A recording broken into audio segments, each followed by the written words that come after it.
Politics, brought to you by Spectacular Magazine. I'm your host, Phyllis Coley, CEO and publisher of Spectacular Magazine. Spectacular Magazine and PC Politics deals with issues. We deal with politicians, we deal with voters. But again, like I said, we talk about issues. And like they say in politics, all politics is local. Well, right now, today, we're going to talk about a letter that was sent out that a lot of people have been talking about, and we really want to explore it. On February 11th, 2020, Durham County Commissioner Wendell sent a letter to the Durham County Commissioner Heidi about the way that he felt that he was being treated professionally. And so today we're going to explore that a little more. Thank you. Thank you for doing that. So the incident that you referred to in the letter that kind of caused you to write the letter, I just want to make sure, was something that happened at the meeting on February 3rd. It absolutely did happen at February 3rd. But Phyllis, here's the interesting thing about that. I think, obviously a lot of people have read the letter. Everything in the letter is truth and factual. But not a lot of attention is actually being paid to the timeline. Right, and that's what I wanted to get to. The truth of the matter is, school superintendent, I think we have one of the best school superintendents that we've had in my 20 years of history of being here. He's making tremendous progress with our young people, and that is extremely important. But and we work very well together. But by the same token, part of the challenge, of course, was essentially, and you can read this in the timeline, acquiring the necessary data that we needed, name the cash flow projections and project priorities over a period of a couple of months or so, working not just with the schools but with our financial advisor as well to get that information. So that was one of the biggest holdups. But getting getting the financial information from the school board, right? From the schools. Okay. Yeah. And so the issue was really about obtaining adequate cash flow projections when you get right down to the brass tacks of it. And so we waited and waited and waited, and I ultimately ended up sending a letter to the school superintendent with a further request for those items. He wrote me back. We still didn't get them, but he assured me that we would. And so subsequently, the two boards came together, they met, but we still didn't have the information that was necessary in order to do the adequate and sufficient analysis that was required to determine whether or not the debt affordability was there for us. Okay. And at the end of the day, it's just like buying a house. You go to the bank, you want $1 million home, but at the end of the day, if you only have the capacity to afford a $300,000 home, right, the bank's not going to give you the money. Yes. Yeah. And do you go through this process every year? We go through this process every single time we go to financing on anything, whether it's the building across the street, whether it's the new library that's coming up, whether it's school projects, EMS stations, you name it. Okay. That's basically standard operating procedure. But to go back to the critical point that I want to mention, I know that the factors in the letter have folks concerned, but at the end of the day, even if you talk about just the day in question, okay, and if you look at the timeline in respect to when we had requested all the information and when we ultimately received the information, all the board was pretty pleased that we could come together, I think, for this conceptual plan that really hadn't been financially tested at this point. And that was great. I think we were all happy because we've been working on it for so long. And,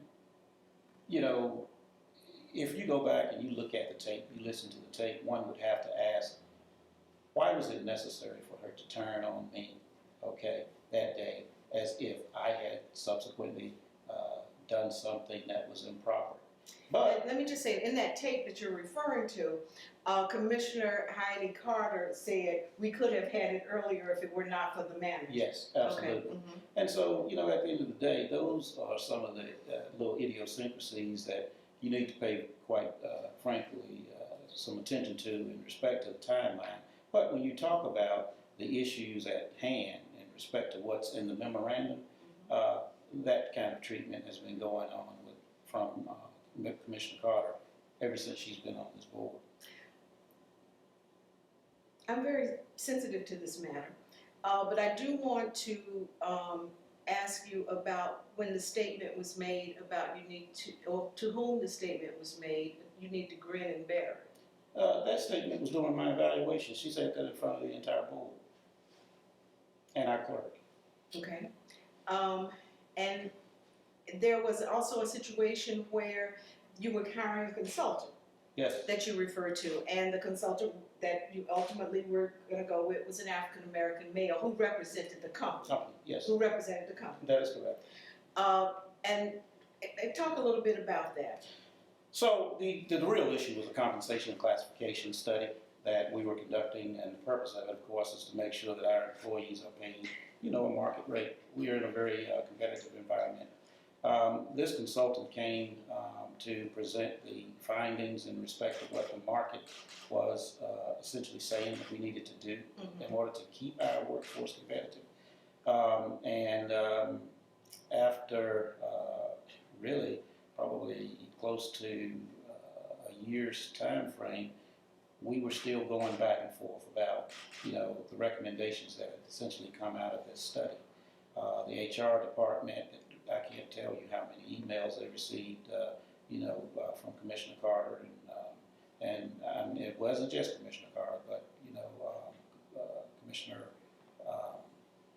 Jacobs as well. With questions regarding and surrounding some of the recommendations of the study. And as such, we thought that all of the questions had been answered, and we were going to go ahead and get employees paid and brought up to a market rate. And, it was just consistently one thing after another. And so we could not get there. But long story short, the last time that consultant visited us, he brought along with him his white female counterpart. And when she came, she sat at the table. She did not have a whole lot to say. She was there, just, acquiesced. To be who she was. Right. And, from that point, we got the nod to go ahead and implement this study. But she didn't make any presentations. No real presentations. She did not. She was just sitting there with our staff and the other African-American male.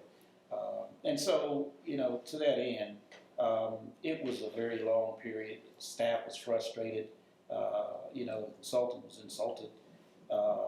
And, this is just an ongoing issue with this particular commissioner. Why did you feel the need to write the letter? Because I was at my wit's end. I was essentially at my wit's end. Let me say this. All anyone wants is to be respected and to be treated with decency. And I can't say that that's been my experience with Commissioner Carter. And so on the day that this happened, if you listen to the tape from the meeting, you'll see that I responded to her after the meeting. Yes, I was quite upset. And so we went into the back conference room afterwards, and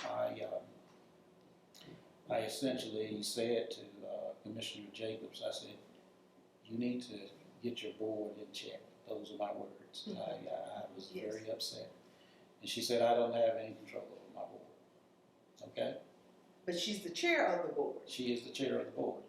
Okay. To Commissioner James Hill's credit, he pulled me aside and he said, I spoke with Commissioner Carter about that, and and told her, I felt that, it was not right.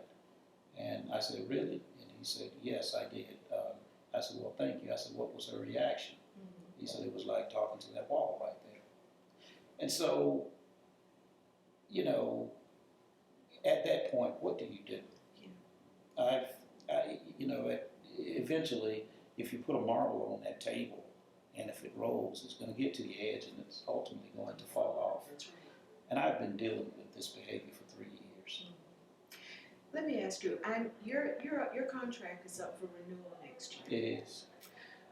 Do you feel this letter, the issues that are in this letter, will be a part of that contract renewal negotiation? I don't really care whether it is or not, because at the end of the day, let me say this.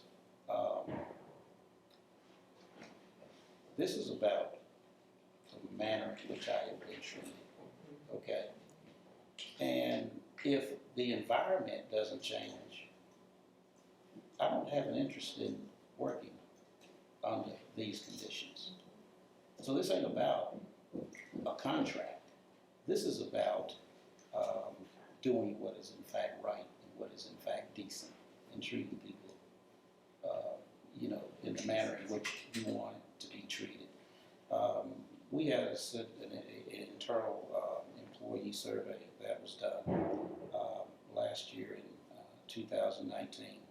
And, the purpose of doing this internal survey of our 2,000 employees is primarily to look at what things we can improve on in terms of our service delivery and how we improve as an organization. But without fail, and it's public, you can see it. I'm trying to get internal information to make us a better organization, but without fail, the lion's share of the complaints in the survey was about pay. And there were, disparaging comments in there that employees observed about how the county attorney and I were treated. And so all of that information is public. So I don't have, essentially anything to hide, but I will not be treated, and I will not allow anyone who worked for me to be treated with disrespect. I can't do that. Thank you. Thank you for taking the time to talk with us today so that we can make sure that our viewers, our readers, our people that follow Spectacular Magazine got to hear it from you. You see, there's one thing in reading the letter, but there's another thing to hear it from you. Yeah. Thank you. Thank you so much. Thank you. So we have been visiting with Durham County Manager Wendell Davis, and this is PC Politics. I'm Phyllis Coley, and until next time, see ya. Spectacular Magazine. We on the scene.